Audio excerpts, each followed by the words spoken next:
طیبہ جاری کہنا پڑے گا، کچھ ان کے خلق نے کر لی، کچھ ان کے پیار نے کر لی، مسخر اس طرح دنیا شہ ابرار نے کر لی۔ یوں حضور نے اس کی دل کی دنیا بدلی۔ غزالہ کہتا ہے خدا کی قسم میرے دل میں محمد سے بڑھ کر کوئی قابل نفرت انسان نہ تھا، لیکن حضور کے خلق نے ایسا میرا دل موہ لیا کہ اب میرے نزدیک حضور جیسا کوئی محبوب نہ تھا۔ میں نے سوچا بقیہ رات گھر کیا جانا ہے، حضور کی صحبت میں گزارتا ہوں۔ حضور کے پاس ٹھہرا، کہتے ہیں زمانہ جاہلیت میں میرا ایک عورت سے معاشرہ تھا۔ جاہلیت کا دور تھا، آزادی کے نام پر جو چاہتا کرتا، جیسے یہاں ہے، تو میرا ایک عورت سے تعلق محبت تھا۔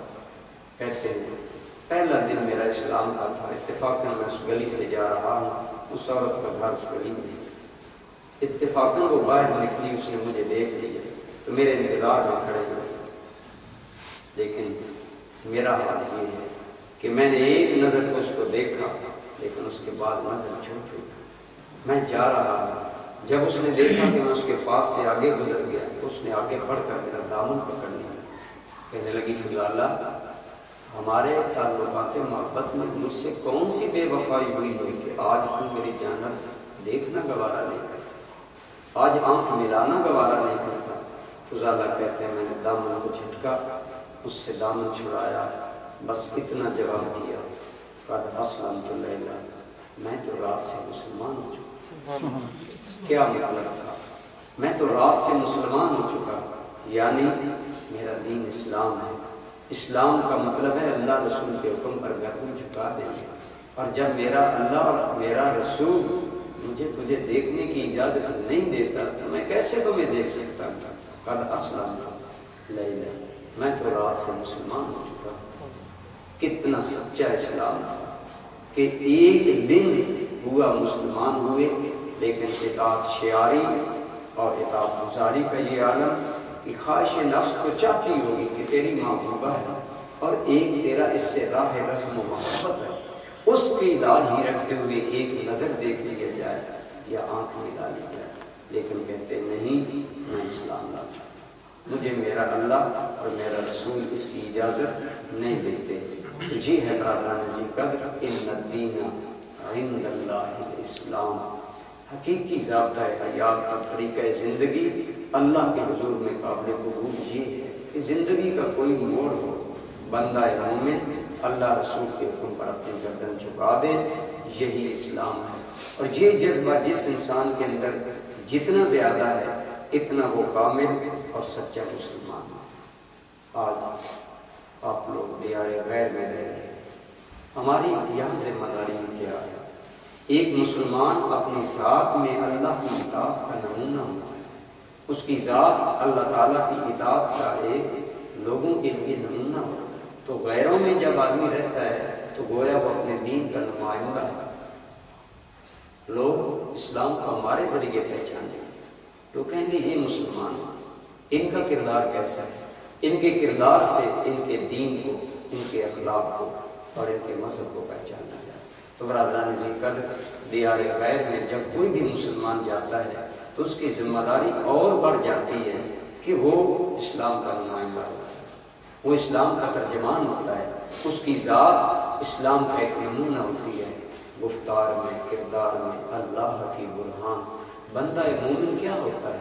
اس کی گفتار، کردار، اخلاق، معاملات، بول چال، طریقے زندگی، خلوت و جلوت، ہر معاملہ لوگوں کے سامنے ہوتا ہے، اور وہ لوگوں کے لیے ایک نمونہ ہوتا ہے کہ میں کس دین کا ماننے والا ہوں اور کس دین پر میں عمل کرنے والا ہوں۔ آج کہا جاتا ہے کہ اسلام دہشت گرد دین ہے، تلوار سے پھیلا ہے، لیکن ہم کہتے ہیں کہ حقائق کی دنیا میں آئیے، بتائیے کہ انڈونیشیا کے اندر کون سی مسلمانوں کی فوج گئی؟ انڈونیشیا کے اندر کس مسلمان بادشاہ نے جلوار کی؟ تاریخ اٹھا کر دیکھ لیجیے، نہ کوئی بادشاہ وہاں حملہ آور ہوا، نہ کوئی فوج گئی، لیکن آج وہاں 1.5 کروڑ کے نزدیک تقریباً مسلمان ہیں۔ کیسے مسلمان ہیں؟ ان تک اسلام کا نور اور خوشبو کیسے پھیلے؟ یہ خوشبو ان لوگوں کے ذریعے پھیلی جو مسلمان وہاں تاجر بن کر باہر بنے۔ پہلے زمانے میں ہوتا یہ تھا، جس طرح کہ حضرت بہاؤالدین زکریا ملتانی رحمۃ اللہ علیہ، حضور بابا فرید الدین گنج شکر رحمۃ اللہ علیہ، حضور سلطان الہند خواجہ غریب نواز ماہ چشتیاں حضور خواجہ معین الدین چشتی اجمیری رحمۃ اللہ علیہ، ان بزرگوں کا طریقہ یہ تھا کہ مدارس قائم کرتے، ادارے قائم کرتے، وہاں اپنے طلباء کو علم دین بھی پڑھاتے اور ساتھ ساتھ پریکٹیکل لائف، عملی زندگی کے کچھ طریقے سکھا دیتے، کسی کو حکمت، کسی کو طب، کسی کو کتابت، کسی کو تعمیر یعنی معماری کا شعبہ، کسی کو کوئی جان، اور فرمایا جاتا جہاں جاؤ ذریعہ روزگار اس کو بناؤ اور اس کے ساتھ ساتھ اسلام کی تبلیغ اور لوگوں کو اسلام کی دعوت۔ تو انڈونیشیا کی سرزمین پر مسلمان تاجر اترے، تاجر بن کر اترے، تھے وہ حقیقت میں عالم، تھے وہ حقیقت میں اولیاء اللہ، لیکن لبادہ تجارت کا ہو، لبادہ کاروبار کا ہو۔ وہاں گئے جیسے آپ لوگ یہاں، وہاں اترے، لوگوں سے معاملات کیے، جب معاملات کے اتنے سچے نکلے، اتنے اپنے عہد کے پکے نکلے کہ کبھی انہوں نے اللہ رسول کی نافرمانی نہیں کی، تو لوگ سوچنے پر مجبور ہو گئے، اور خود لوگوں نے پوچھا کہ تمہارا دین کیا ہے، تمہارا مذہب کیا ہے؟ تو مسلمانوں کے اخلاق سے متاثر ہو کر انڈونیشیا والوں نے اسلام قبول کیا، اور آج مسلمان کی تعداد وہاں 1 کروڑ سے زیادہ ہے۔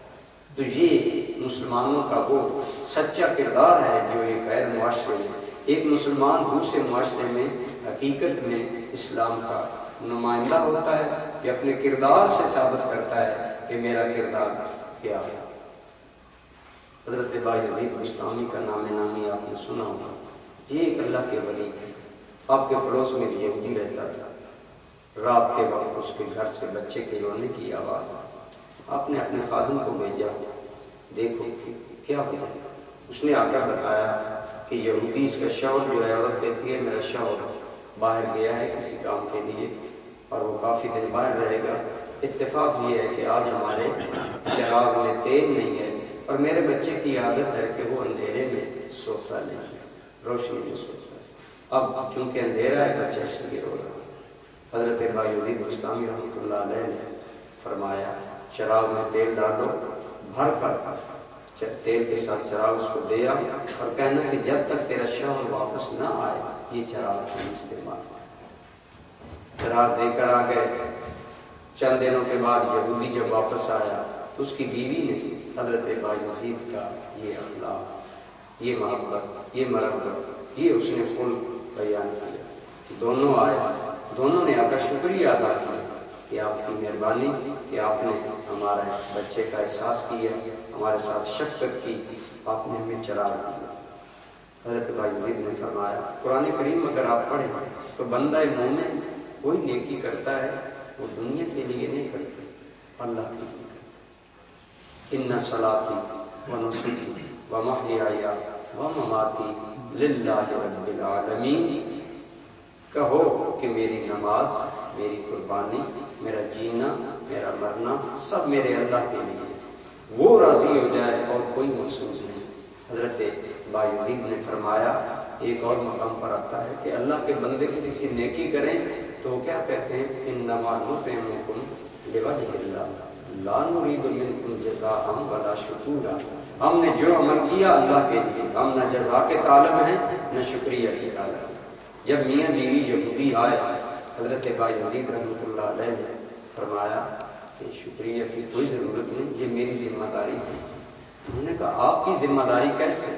ہمارا اور آپ کا دین علیحدہ ہے، مذہب علیحدہ ہے، ہم یہودی آپ مسلمان، بچہ ہمارا رو رہا۔ آپ نے فرمایا میرے نبی رحمت صلی اللہ علیہ وسلم کا ارشاد ہے پڑوسی کا خیال رکھو۔ اب پڑوسی غیر ہو یا اپنا، ہمیں اس کا خیال رکھنے کا حکم دیا گیا ہے، اور اس کی ضروریات کا خیال رکھنا، اس کے آرام و سکون کا خیال رکھنا، یہ ہمارے لیے ضروری ہے۔